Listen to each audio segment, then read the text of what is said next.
Merci de prendre le rendez-vous de l'information sur la télévision de l'Excellence. Mesdames, Messieurs, bonsoir et bienvenue. En visite de travail au Qatar, le président de la République du Bénin, Patrice Talon, a été reçu ce lundi 19 mai 2025 par l'émir Cheikh Tamim bin Hamad Al Thani. Cette rencontre marque une nouvelle étape dans le partenariat stratégique entre les deux pays, le point des échanges dans ce 19 mai. Ce lundi 19 mai 2025, la Cour de répression des infractions économiques et du terrorisme CRIET a rendu son verdict dans le procès très attendu de l'ex-directeur général de la police nationale, Louis-Philippe Condéon. Au cours de l'audience, la CRIET s'est déclarée incompétente, estimant que les faits reprochés relèvent du criminel. On en parle dans ce journal. L'Institut des artisans de justice et de paix Chandoiseau a organisé comme à l'accoutumée sa conférence débat le 15 mai 2025. Plusieurs thématiques ont été abordées par les conférenciers. Le point des échanges dans cette édition.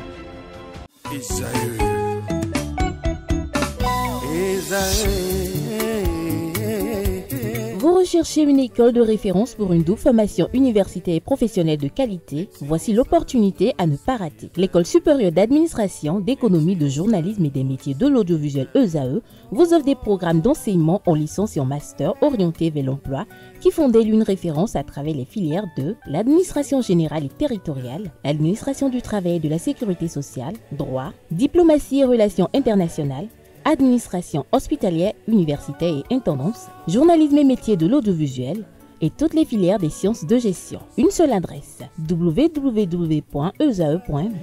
Rendez-vous dès maintenant sur nos campus ESAE Bedjromende au numéro 90 93 65 21 ou au numéro 98 98 14 00. Paracourt sur le numéro 52 46 12 12.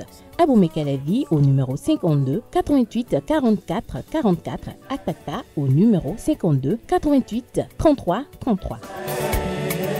ESAE, l'excellence a un nom.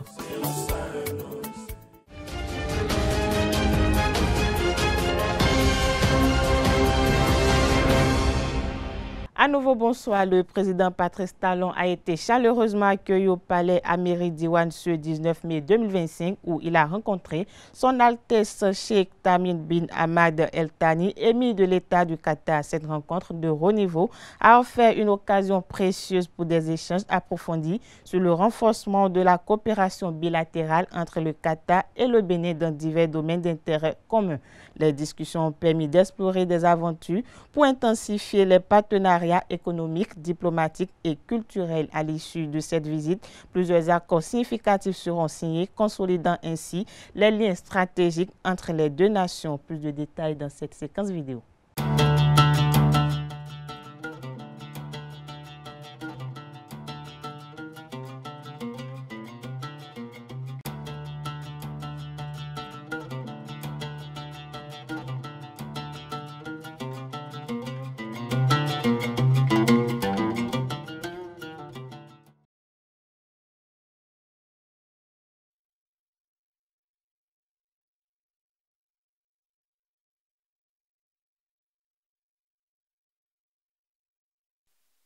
Les discussions entre les deux chefs d'État ont porté autour du renforcement de la coopération entre nos deux pays. Le Qatar et le Bénin partagent ensemble une vision d'un monde équilibré, un monde en paix. Et les deux chefs d'État ont décidé d'accélérer l'alignement entre nos deux États sur les questions politiques et de stabilité à travers le monde, mais aussi dans les différentes régions, y compris les régions africaines. Sur le volet économique, les deux chefs d'État ont décidé d'accélérer l'intégration économique de nos deux États et de faire en sorte qu'il y ait une plus grande coopération économique entre le Bénin et le Qatar de façon concrète. Et comme cela a été annoncé dans le communiqué conjoint diffusé par les deux États, le Qatar et le Bénin ont décidé de travailler dans le domaine de l'aviation civile avec comme effet immédiat la mise en place d'un partenariat entre Qatar Airways et Amazon Airlines, qui est le nouvel avionneur béninois, mais aussi de travailler à l'ouverture très prochainement d'une ligne directe, d'une liaison directe entre Doha et Cotonou qui pourrait être opérée par Qatar Airways.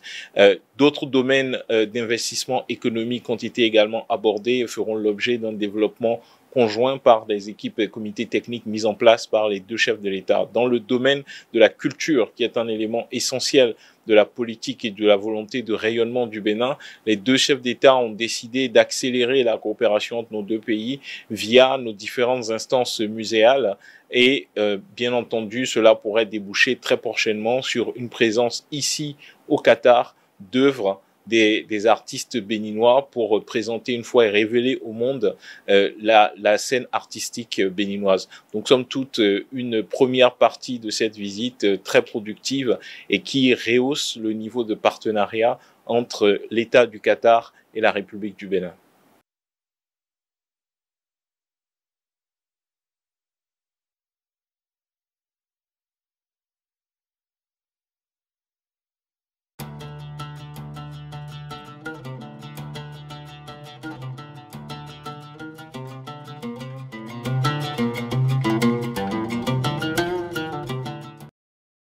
Ce lundi, à la Cour de répression des infractions économiques et du terrorisme criette, le sort de Louis-Philippe Rondeyon, ancien patron de la police nationale, n'a pas été scellé comme attendu. Contre toute attente, la Cour s'est déclarée incompétente pour juger l'affaire au motif que les faits reprochés à l'ancien patron de la police nationale sont de nature criminelle. Par conséquent, la juridiction spéciale a donc décidé de renvoyer le dossier en instruction en invitant le ministère public à mieux se pourvoir. Cette décision plonge l'incertitude autour de ce dossier où Louis-Philippe Rondeyon et son neveu Camille Amoussou sont poursuivis pour harcèlement par le biais de moyens électroniques et incitation à la rébellion.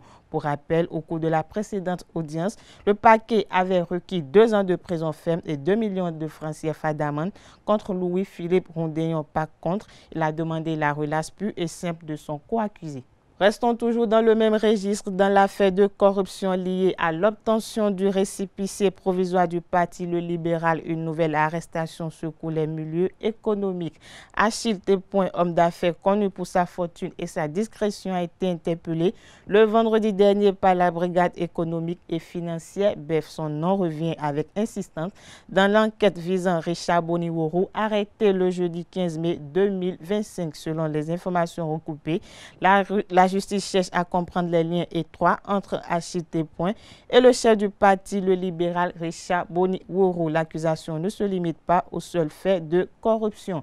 Des infractions liées au blanchiment de capitaux sont également évoquées. Achille Tépoin a été placé en garde à vue dès son interpellation. Des sources proches du dossier évoquent la possibilité qu'il soit présenté au procureur spécial près de la cour de Criette le même jour que son ami le président Richard Boniworo.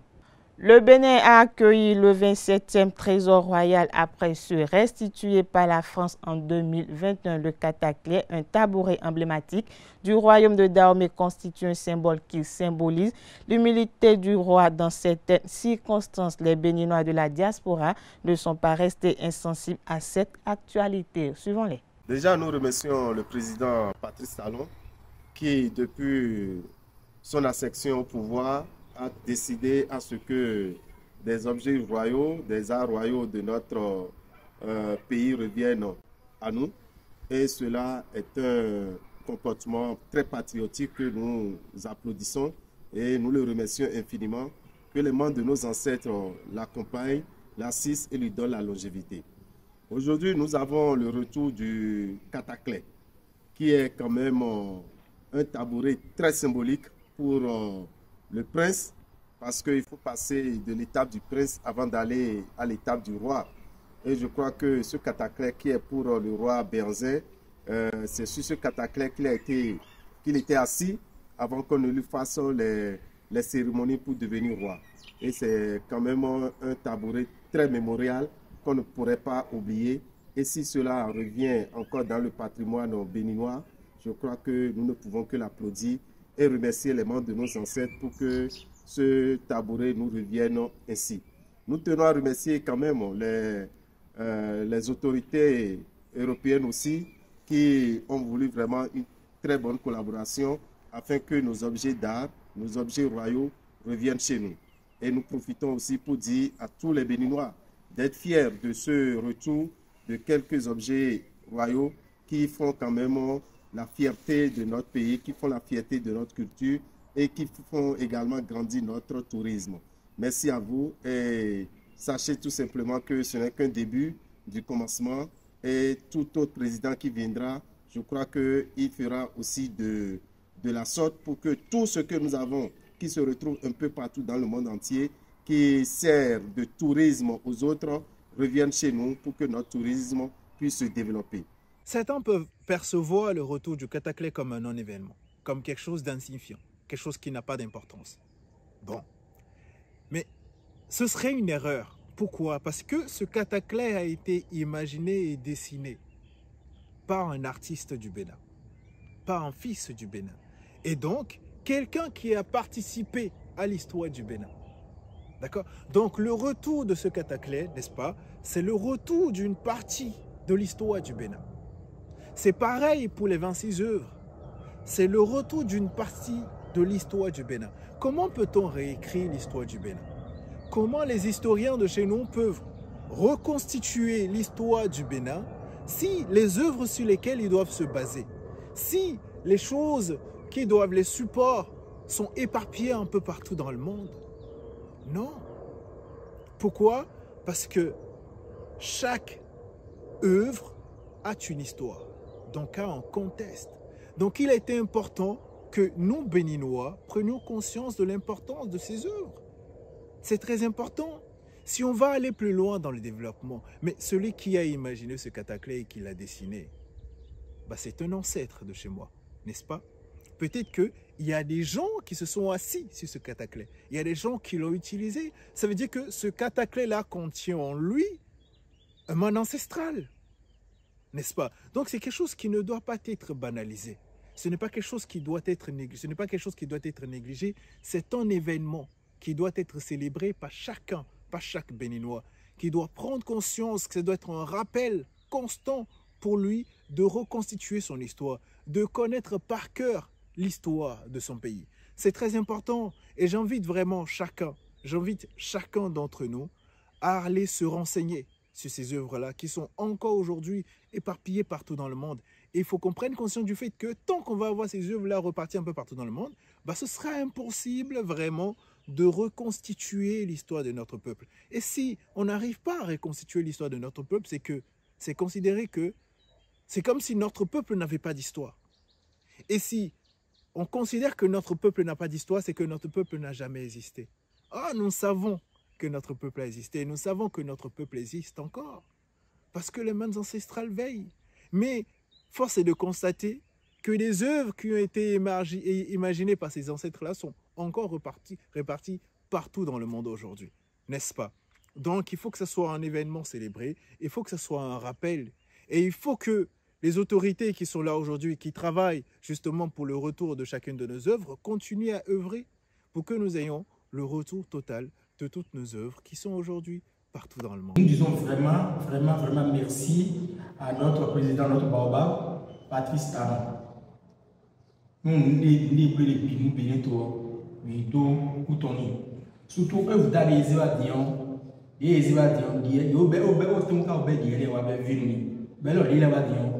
et inspiré peut-être en tant que danseur, en tant que chorégraphe, inspiré. Bon, quand nous nous inspiré Gégé, nous mettons les mots, nous mettons dans nous bénions, mais dans blou, nous les dieux, nous les dieux, nous wasson. Histoire est bien nous aimer tirer des nous avons wasson. Donc nous nous carré ces frères, nous bénir te bénions, nous bénir tout biton. Et nous avons zombo, mais le diaspora, mais étranger, le fil vous le rend tout biton, blanc moi tout biton, blanc moi nous mettons les. Donc, on va allier les présidents zéro et nous venir tam. Comme la lida doit moisi. Bendo, mais presque igual ni pour nous correct. Pour un emploi, et si bon, on a une beauté à toi quoi. Le mélo diaspora, mi devait être valeur notre temps. Mais le courant c'est que tu dois avec ton frère. Mais mais artiste nous, Togo douleur, mi devait être valeur de bien non. Et mi to fier, à ce moment là, on doit bénéficier au vidéo, on veut vidéo. Et mi les rôles doit bénéficier et franchement, nous fiers. Donc, Togan, Azanga, Dido, Bedido, et bien, Fafuna, et vu, Mitam, Bouma, ben, on peut dormir à Tisler, mais d'autres,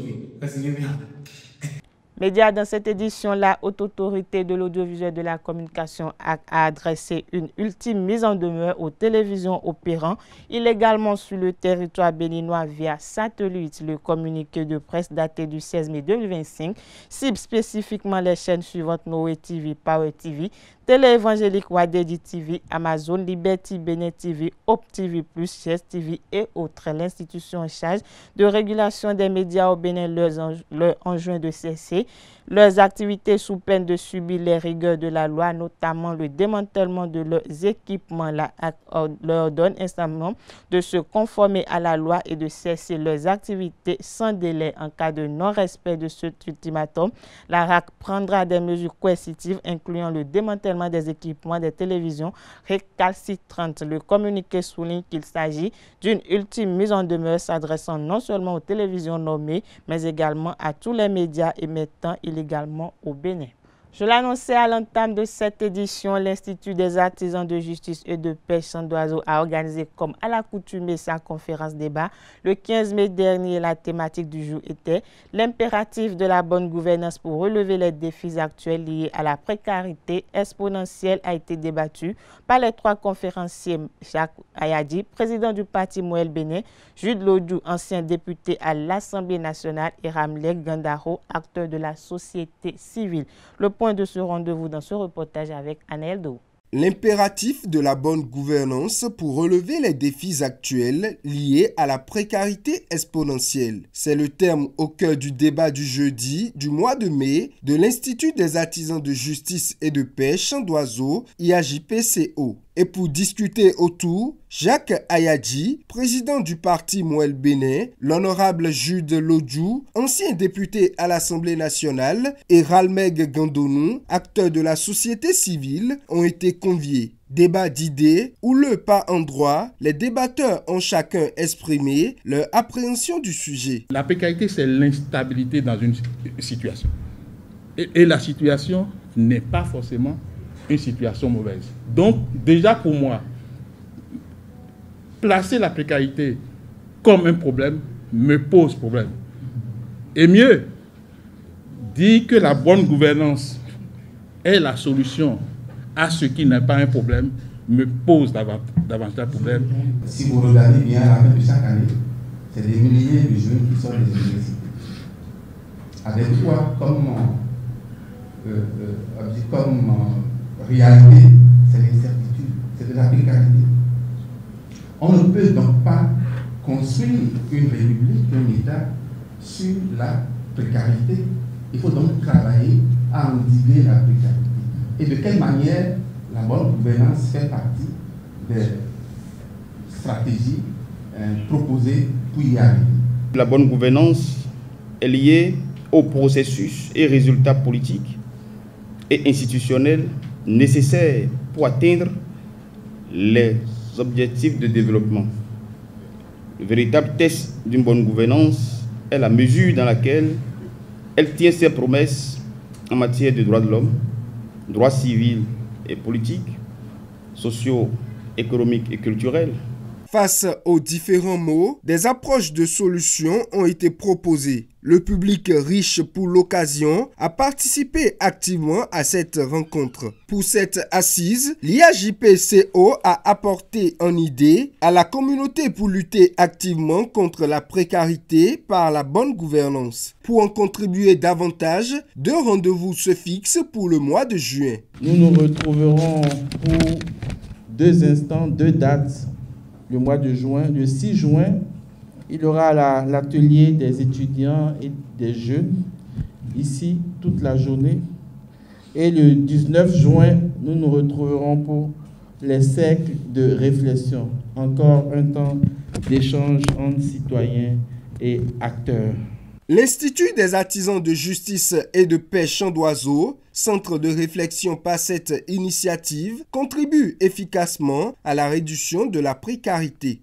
Religion à présent dans cette édition, l'Agence pour la gestion de la logistique des officiels AGLO alerte les pèlerins béninois inscrits pour le Hadj 2025 en plein préparatif du Hadj 2025. L'AGLO tient à rappeler les règles en vigueur concernant les conditions d'hébergement des pèlerins béninois. Dans un communiqué, l'agence assure qu'il n'est plus possible à ce stade des opérations de bénéficier d'un surclassement de la catégorie standard, c'est-à-dire chambre à 4 lits, vers la catégorie premium, chambre à 2 lits, et ce même en contrepartie d'un paiement supplémentaire. Par conséquent, aucune société agréée n'est autorisée à percevoir des fonds auprès des pèlerins dans le but de leur garantir une amélioration de leur confort d'hébergement. L'AGLO dénonce des pratiques frauduleuses observées chez certains intermédiaires et appelle les pèlerins à la plus grande vigilance. L'intelligence artificielle fait son intrusion dans tous les domaines d'activité. Les spécificités de son utilisation dans le domaine du livre ont été évoquées par Dr Pascal Zantou au cours du Salon du livre des journalistes au Bénin. C'était à la Bibliothèque de l'Excellence le 8 mai 2025. Le récit avec Aleski Thomas. Mais j'ai le sentiment quand même que la notion d'écrivain aujourd'hui évolue, est en train d'évoluer aujourd'hui à l'ère des intelligences artificielles, donc du numérique. J'ai une amie qui a quitté Cotonou il y a 2 ou 3 ans maintenant. Elle est très passionnée d'ordinateur. Je pèse mes mots. Elle n'est pas passionnée d'autre chose. Elle est passionnée d'ordinateur et d'Internet. Et il y a 2 ou 3 mois, elle m'a écrit pour dire « Ah, moi je suis maintenant écrivaine. » Je dis « Ah bon ?»« Oui. Comment, tu as déjà publié ?» Elle dit « Oui, je viens de publier 2 livres. » Comment est-ce que tu as pu faire ça? Elle dit non, parce que c'est très simple. Moi, comme l'a dit le professeur, j'ai dessiné, j'ai même demandé à l'intelligence artificielle de me construire un plan d'un livre qui va porter sur telle thématique. Et ça a été fait. Elle lui a posé des questions au fur et à mesure et le livre a été construit de cette façon-là. Et elle a mis ça sur le marché. Elle vend ça. Elle vend ça. Donc, elle est écrivaine, n'en déplaise à nous qui pensons qu'elle est écrivain, celui qui pose un acte de sincérité et qui écrit effectivement. Donc là maintenant, elle est auteure et elle est écrivaine via intelligence artificielle. Elle a écrit 2 livres. Mais voilà, c'est-à-dire que l'enjeu aujourd'hui, comme l'a dit Ousmane, bon, mais il faut qu'on s'approprie les nouvelles technologies, les technologies actuelles de l'information et de la communication pour que demain, on ne soit pas les analphabètes de demain, même d'aujourd'hui. Vous voyez? Donc, nous allons continuer de nous échiner à écrire, à faire ceci, à faire cela, mais l'intelligence artificielle est là pour nous faciliter parfois aussi la tâche. Ça ne va pas disparaître. C'est-à-dire les nègres vont perdre leur boulot, leur gagne-pain, comme les scénaristes hollywoodiens là maintenant. Vous voyez? Mais on est obligé de faire avec. Donc, qu'est-ce qu'on fait? Et je lui ai posé la question de savoir, mais pourquoi elle ne s'est pas mise à table pour écrire? Elle n'a pas le temps. Que l'ordinateur lui permet, lui facilite la tâche. Bon, elle relit, il y a des fautes dedans, elle corrige, et elle m'a même envoyé le dernier livre. Si j'y avais pensé, j'aurais téléchargé ça et partagé ça avec vous, puisque c'est déjà public. Cette édition se poursuit hors de nos frontières. Le président de la transition du Mali, le général d'armée Assimi Goïta, a reçu en audience ce lundi à Koulouba le ministre sénégalais des Forces armées, le général Birman Diop. Celui-ci portait un message du président de la République du Sénégal, Bassirou Diomaye Faye. Cette visite s'inscrit dans une volonté de renforcer les relations bilatérales entre le Mali et le Sénégal. Au nom du chef de l'État du Sénégal, le général Diop a transmis des salutations fraternelles et réaffirmé l'attachement du Sénégal aux liens historiques d'amitié, de fraternité et de coopération entre les deux pays. Le président Assimi Goïta a également salué cette démarche et réaffirmé son engagement à consolider les relations avec le Sénégal. Il a chargé son hôte de transmettre à son homologue sénégalais ses salutations fraternelles ainsi que sa disponibilité à œuvrer pour un avenir commun fondé sur la solidarité. Cette rencontre marque une étape significative dans la reprise du dialogue entre Bamako et Dakar dans un contexte régional sensible. Du Mali, direction Rome, présent ce dimanche 18 mai à Rome pour la messe d'inauguration du pontificat du pape d'origine américaine.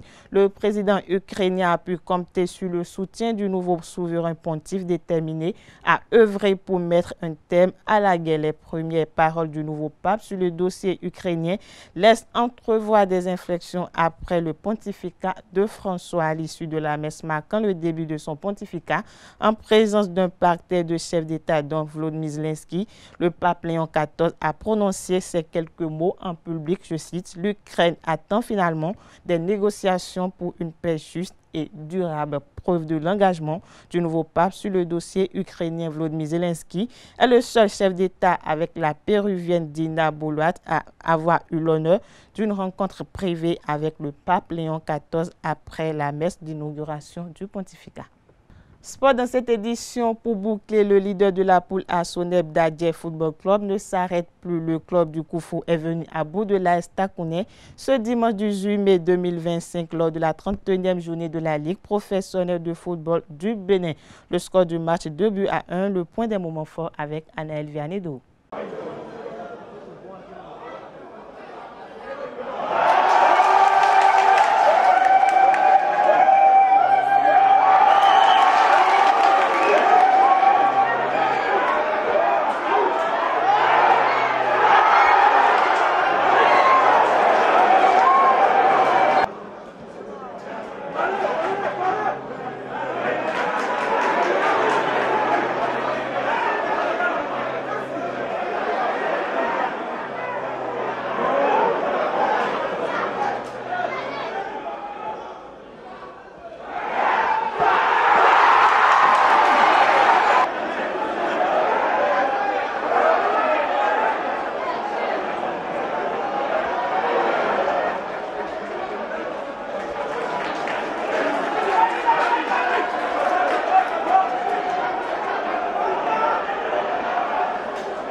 Parlons toujours de la Ligue Pro de football. À 3 journées de la course au maintien en Ligue 1, AS Cotonou a arraché une précieuse victoire face à la jeunesse sportive de Kobe samedi dernier. Éric Serrois et ses partenaires se sont imposés 2-0, mais rien n'est encore jouait le coach Akisola Daré, tandis que Roch Durand, l'entraîneur adjoint de la GSP, relative cette défaite. C'est presque atteint quoi, parce que ça nous reste encore des matchs à jouer quoi. Est-ce que tu vois maintenant là, on a toujours joué les deux matchs qui restent à jouer. Maintenant c'est quand on va terminer les matchs là qu'on peut dire que c'est déjà été, comment dire là, atteint quoi. Oui, les matchs vraiment quand même nous on a bien préparé pour les matchs parce que comme on joue à domicile, j'ai déjà dit à joueur qu'on doit tout faire pour prendre les 3 points aujourd'hui quoi. Parce que les restes matchs qui restent maintenant on doit jouer à l'extérieur quoi. C'est obligatoire, on n'a pas le droit à l'erreur, on doit prendre les 3 points à domicile aujourd'hui pour pouvoir au moins assurer un peu notre qualification pour la première division quoi. Je ne vais pas dire trop déçu parce qu'on a fait tourner l'équipe. On tend vers la fin du championnat. On a voulu donner le temps de jeu à certains joueurs qui n'ont pas eu le temps de jeu. On les a donnés. Voilà, ils ont prouvé ce qu'ils peuvent faire. Donc c'est un match de football. Vous êtes là, vous avez vu le résultat aussi. Voilà, 2-0, on a perdu. Bon, on a fait confiance à nos joueurs. C'est-à-dire que quand un effectif est là, on compte sur tous les joueurs. Donc on les a fait confiance. On a tourné l'équipe en sachant qu'on a encore de gros matchs à jouer. Et les 2 matchs prochains, ce qui est sûr, c'est les matchs à gagner. Suivons à présent le récapitulatif des autres matchs issus de la 31e journée de la Ligue professionnelle de football saison 2024-2025. Une réalisation de Romaric Djessougoubenou. Le récapitulatif de la 31e journée de la Ligue professionnelle du football du Bénin, riche en rebondissements et en enjeux. À l'approche de la fin de saison, dans la poule A, les équipes ont livré de batailles intenses. Bois de Sinandé s'est incliné devant Banigansé. Banigansé qui frappe fort à l'extérieur et prend 3 points précieux.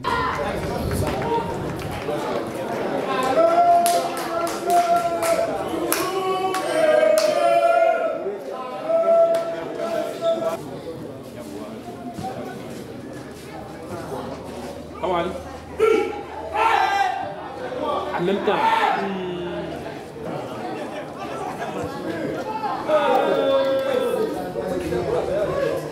Dynamique s'est également incliné devant les Savalois.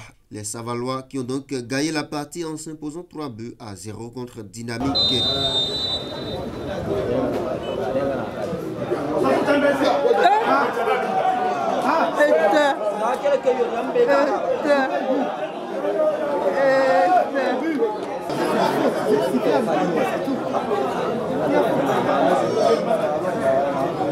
Panthère a battu de son côté 1-0 Dynamo d'Abomey.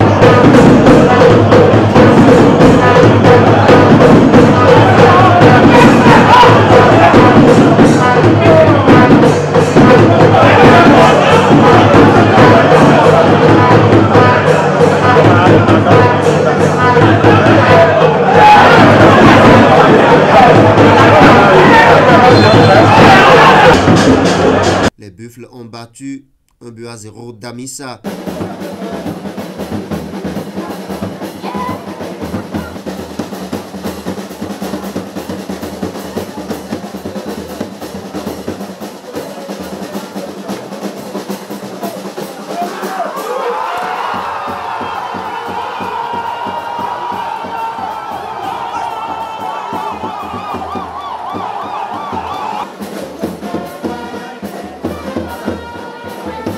Real Sport s'est incliné devant Béké sur le score de 2 buts contre 3.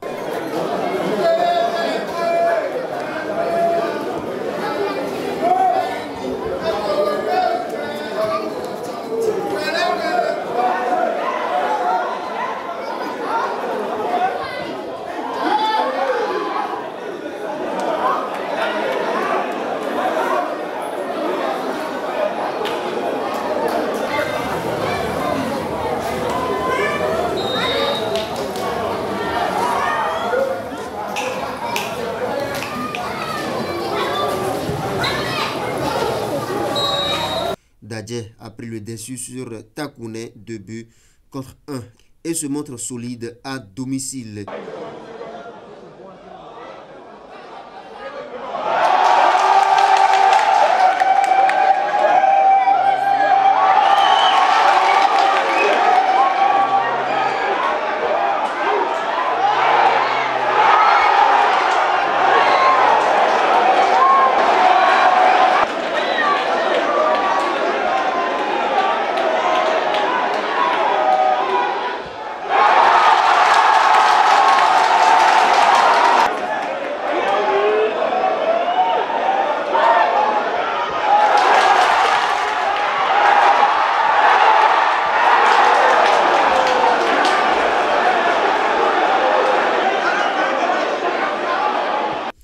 Autre rencontre de la poule A, Audio a battu Abeille sur le score de 1-0.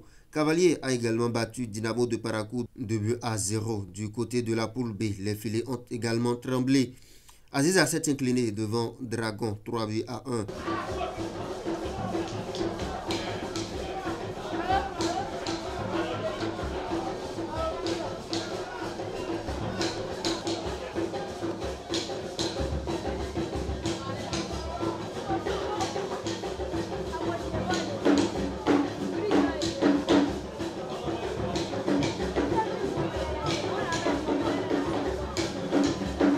Soubemap s'est incliné devant Adidja sur le score de 3-2. Adidja donc qui prend le dessus dans un match spectaculaire.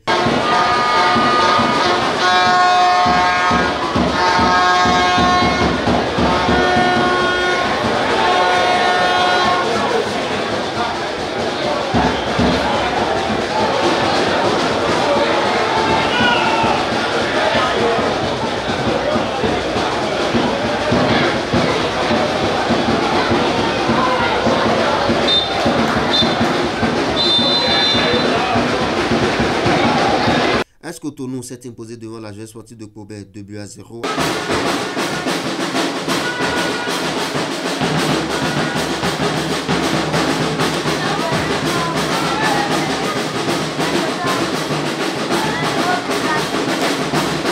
AS Police a battu l'association sportive de la Vallée 2-0.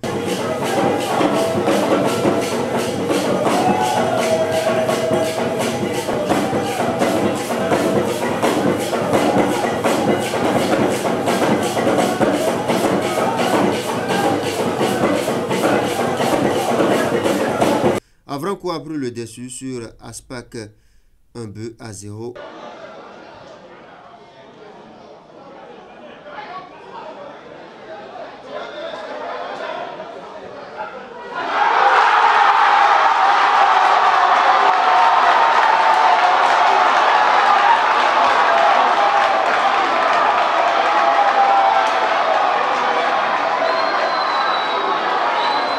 Match de cette poule, la jeunesse athlétique de Kétou et l'USS Kraké ont fait match nul, 1-partout. Haïba a battu Étoile Filante 2-0 et AS Tonnerre s'est incliné devant Loto Popo 0-1.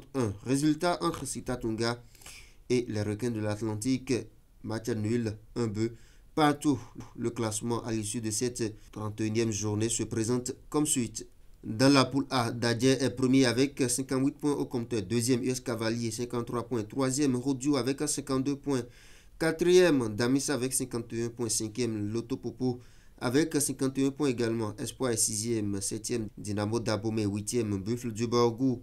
Neuvième, Bani Gansé. Dixième, Panthère. Onzième, Beke. Douzième, Aïstakounen. Treizième, Bois de Sinandé, 14e, Abeille, 15e, AS Tonnerre, 16e, Dynamique FC, 17e, Dynamo de Parakou, Real Sport est 18e. Dans la poule B, Coton est premier avec 53 points au compteur, 2e, Dragon avec 51 points, 3e, Ayema, 51 points, 4e, AS Sobemap, 50 points, 5e, ISS Kraké avec 46 points, 6e, la jeune sportive de Kobe, 7e, Asvo, 8e, Aspac, AS Cotonou est 9e, 10e, Adjidja, 11e, AS Police, 12e, Avranco Omnisport, 13e, Sitatunga, 14e, Requin de l'Atlantique, 15e, la jeunesse athlétique de Kétou, 16e, Aziza Football Club, Étoile Filante est 17e, et la jeunesse sportive de Ouida est 18e, reléguée en 3e division déjà.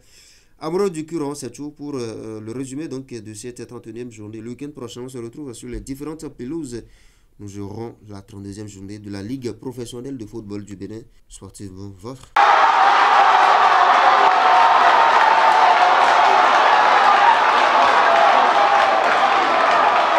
C'est sur cette note sportive que prend fin cette édition. Merci de nous avoir suivis. Agréable soirée à tout un chacun.